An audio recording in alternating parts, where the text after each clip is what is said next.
Hey everybody. Yeah, it's about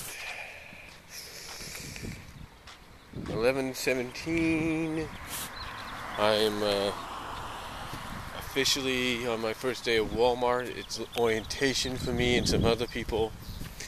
There's only 9 of us. Apparently there was going to be more, but some still have to get their background checks and drug tests done or redone or whatever.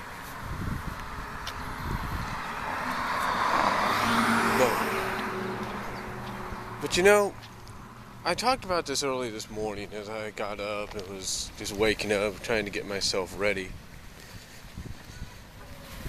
But I figured, I might as well talk about it right now, now that I'm a little bit more awake. I had some lunch, if you will, or brunch, whatever you want to call it. But I thought I'd just kind of talk about it in more detail as best I can. You see, it's something that's been bugging me for a while. It's really been bugging me. The fact is, it seems that it doesn't matter what... It seems that there's always... That all these romantic movies, whether romantic family films, romantic comedies, romantic dramas, romantic dramedies, which is comedy and drama combined, it's, even though the story and the plot and the characters could all be different in each, it always seems to have that same premise. And what I mean by premise is the fact,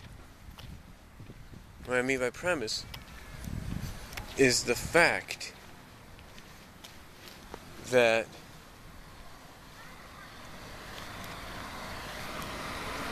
no matter how different, like I said, no matter how different the movie can be, how different the characters can be, no matter how different the story is or the plot is, it seems that no matter what, the same premise is always used. And that premise...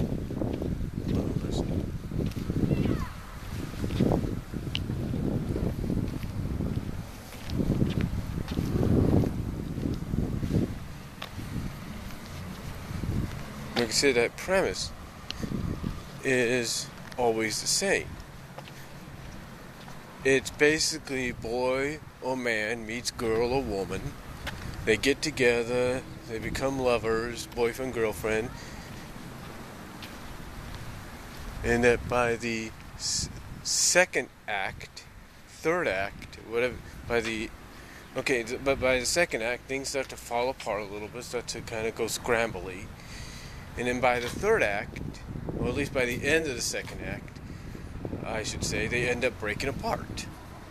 And then by the third act, either the man or the woman, mostly the man, the male, if you will, sees that they've been wrong, and they try their best to get back together with the woman or the female they just broke up with. And then when they do, things basically are happy ever after. I mean, it's no matter how different you tell a story, guys. No matter how different you tell a story, the premise is always the same when it comes to these. Like I said, boy meets girl, boy and girl fall in love, get together, start falling in love. By second act, things start to get a little scrambly, a little broken apart. And then by the end of the second act, they break apart. And then by the third act, one or the other, mostly the boy, tries everything in their power to make things right and get back with the girl.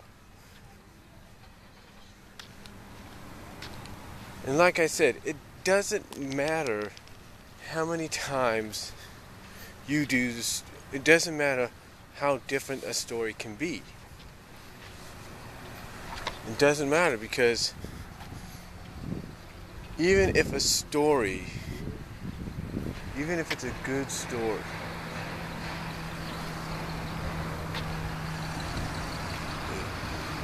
even if it's a good story, if you will. Well, even if it's a good story and it makes the movie or whatever become a huge hit, it's not going to matter as far as anybody else is concerned. Because sooner or later, believe it or not, sooner or later, it's just going to be more of the rinse and repeat situation. In other words, it doesn't matter how good the story is. Sooner or later, people are going to get sick of the premise being repetitive. Hold on for a second. They're going to be sick and tired of the premise being the same repetitive premise they have seen in story after story after story after story. Doesn't matter how different the story is, doesn't matter how different the characters are, don't matter how good it is. If you keep repeating the same thing over and over and over again, people are going to get sick to death of it. This is why, in my opinion, that if you're going to use this same premise, you need to use it in a sense that says, hey, it's the same premise, but we're going to mix in a little something different. Or we're going to mix in the premise of something else. You know, like for example, Pretty Woman, even almost 25 years later, because next year is the 25th anniversary. But 25 years later, it's still a classic. It's still a hit. Anytime it comes on either Showtime or Stars or Encore or on IFC or FX Movies or whatever, TBS, TNT, no matter how many times it comes on, whether it's uncut, whether it's edited for television or whatever, people still like watching it. It usually gets huge ratings because people like to watch it. And why do they like to watch it? Why, you may ask? Because of the fact that even though it's the same premise we see in a movie like Fools Rush In, it's a hit. The reason it's a hit is because it sprinkles in a little bit of the premise of a fairy tale. Like, say, a modern-day Cinderella. That's what it does. And that's what people like about it. It sprinkles in those huge differences. And people like that about this movie. I like that about that movie. You know, it's not the same old, shtick. It's not the same old shtick over and over again. It's different. It is the same premise you might see in, let's say, Fools Rush In, but it's got that difference. But it's got that mixture of a fairy tale premise. And that's why people like it. Fools Rush In, I don't understand. I don't understand why my family member, who I live with, likes it so much. It's basically the same kind of premise you see in any other kind of story. I don't understand it. To me, I don't understand why anytime it comes on television, lately on Stars or on Encore, that they have to DVR it. For someone like me, it's going to be a heck of a lot easier to go out and buy the movie or rent the movie from Netflix, DVD fab it, or buy it from Amazon and let them have it like that. That way they don't have to keep DVRing it. But apparently that's what they want to do. They want to keep DVRing this movie. And to me, I just don't understand, folks.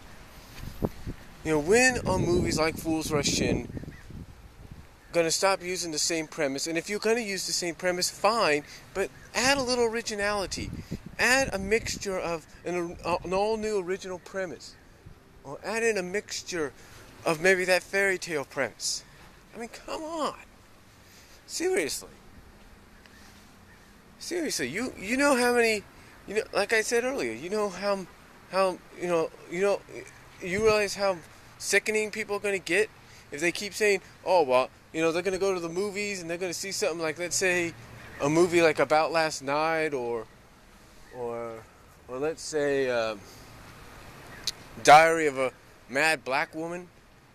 You know how many times they're going to see...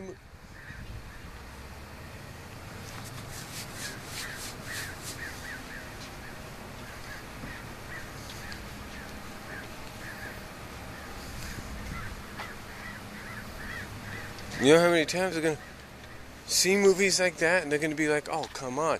How much longer do we have to deal with this crap? It's just the same story. You pretty much almost know from the opening act or how the story, after you read the movie's story description, the movie's synopsis, you pretty much know exactly where it's going to head, what direction it's heading towards. And you're basically like, how many times have we seen this kind of premise in a story? How many times is this going to keep being used? It's like you get sick and tired of it. You're going to get sick and tired of it, and that's what these movie studios need to realize. You're going to do something like this, fine. You want to use the same premise that's been used so many times since the beginning of time? Fine. But use the examples of other people out there. Use the example that people are trying to tell you, and that example is, hey, you want to use this premise? Fine, but add a little bit of originality. Mix in maybe the premise of a fairy tale or something. So that way it's not constantly the same premise in every single damn movie. So, but, that's just me. I mean, if you want to use the same premise over and over again, fine. That's your decision. Just don't be surprised when people get sick and tired of it. I mean, it's bad enough that every Hallmark and Lifetime original movie, whether it's a dramedy, a comedy, a drama, or a family film, always has that same premise constantly every week, if not every month. And everybody wonders why and Hallmark probably wonders why nobody really pays attention or really gives a darn, if you will, about these Hallmark original films.